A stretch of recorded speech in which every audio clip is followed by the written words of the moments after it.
ಮನೆ ಮುಂದಿನ ರಂಗೋಲಿ ಅಳಿಸಿದ್ದಕ್ಕೆ ಟ್ವಿಟರ್ನಲ್ಲಿ ದೂರು ನೀಡಲಾಗಿದೆ. ರಂಗೋಲಿ ಹಾಗೂ ಶೂ ರ್ಯಾಕ್ ಅನ್ನು ಬೀಳಿಸ್ತಾ ಇದ್ದಂತಹ ದೃಶ್ಯ ಸಿಸಿಟಿವಿಯಲ್ಲಿ ಸೆರೆಯಾಗಿದೆ. ಬೊಮ್ಮನಹಳ್ಳಿ ಅಪಾರ್ಟ್ಮೆಂಟ್ನಲ್ಲಿ ನಡೆದಿರುವಂತಹ ಘಟನೆ ಇದು. ನಿಮಗೆ ವಿಚಿತ್ರ ಅನಿಸಬಹುದು, ಯಾರಾದರೂ ರಂಗೋಲಿ ಅಳಿಸ್ತಾರಾ ಅಂತ. ಇನ್ನು ಸರಿತಾ ಶಿಂದೆ ಎಂಬುವರು ಎಕ್ಸ್ ಖಾತೆಯಲ್ಲಿ ಪೋಸ್ಟ್ ಮಾಡಿ ದೂರು ಕೊಟ್ಟಿದ್ದಾರೆ. ಬೆಂಗಳೂರು ಪೊಲೀಸ್ ಪೇಜ್ಗೆ ಟ್ಯಾಗ್ ಮಾಡಿ ಟ್ವೀಟ್ ಮಾಡಲಾಗಿದೆ.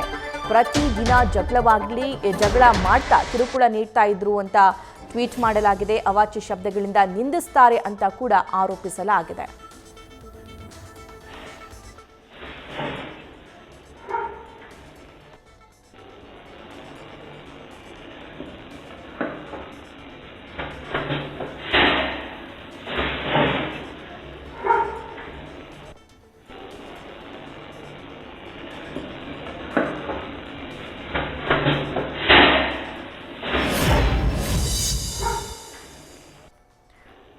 ತುಂಬ ವಿಚಿತ್ರ ಅಂತ ಅನಿಸುತ್ತೆ. ರಂಗೋಲಿ ಅಳಿಸಿ ಶೂ ರ್ಯಾಕ್ ಬೀಳಿಸಿ ಈ ರೀತಿಯಾಗಿ ಅಲ್ಲಿ ಅಕ್ಕಪಕ್ಕದ ಮನೆಯವರಿಗೆ ಹಿಂಸೆ ಕೊಡ್ತಾ ಇರೋದು.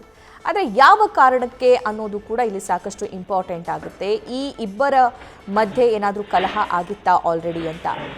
ನಾವು ಸ್ಕ್ರೀನ್ ಮೇಲೆ ನಿಮಗೆ 3 ದೃಶ್ಯವನ್ನು ತೋರಿಸ್ತಾ ಇದ್ದೀವಿ.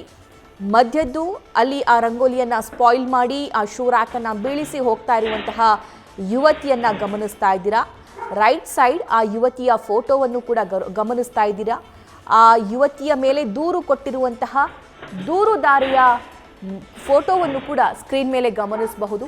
ಬೊಮ್ಮನಹಳ್ಳಿಯಲ್ಲಿ ಆಗಿರುವಂತಹ ಪ್ರಕರಣ ಇದು. ಅಪಾರ್ಟ್ಮೆಂಟ್ನಲ್ಲಿ ನಡೆದಿದೆ. ಆದರೆ CC ಕ್ಯಾಮ್ರಾದಲ್ಲಿ ಏನೇನಾಯಿತು ಅನ್ನೋದು ಕಂಪ್ಲೀಟ್ಲಿ ಸೆರೆಯಾಗಿದೆ. ಆದರೆ ಒಂದೇ ದಿನ ಇದನ್ನು ಮಾಡಿರೋದಾ ಅಥವಾ ಪ್ರತಿದಿನ ಈ ಹಿಂಸೆಯನ್ನು ದೂರುದಾರೆ ಅನುಭವಿಸ್ತಾ ಇದ್ರಾ ಅನ್ನೋದು ಕೂಡ ಇಲ್ಲಿ ಪ್ರಶ್ನೆಯಾಗಿ ಉಳಿದಿದೆ. ಆದರೆ ಪೊಲೀಸರು ಈ ಪ್ರಕರಣವನ್ನು ಹೇಗೆ ಹ್ಯಾಂಡಲ್ ಮಾಡ್ತಾರೆ ಅಥವಾ ಇಲ್ಲಿ ಯಾವ ರೀತಿಯಾಗಿ ನ್ಯಾಯ ಒದಗಿಸ್ಕೊಡ್ತಾರೆ ಅನ್ನೋದು ಕೂಡ ಸಾಕಷ್ಟು ಕುತೂಹಲಕ್ಕೆ ಎಡೆ ಮಾಡಿಕೊಟ್ಟಿದೆ. ಅಕ್ಕಪಕ್ಕದ ಮನೆಯವರು ಇರ್ತಾರೆ. ತುಂಬ ವಿಷಯಗಳ ಕುರಿತಂತೆ ಜಗಳ ಆಗಿರುವಂಥ ಸಾಕಷ್ಟು ಪ್ರಸಂಗಗಳನ್ನು ಕೂಡ ನೋಡಿರ್ತೀವಿ.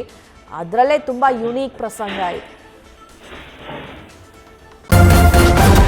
ನ್ಯೂಸ್ ಫಸ್ಟ್ ನಿರ್ಭೀತಿಯಿಂದ ನಿಮ್ಮ ಪರವಾಗಿ.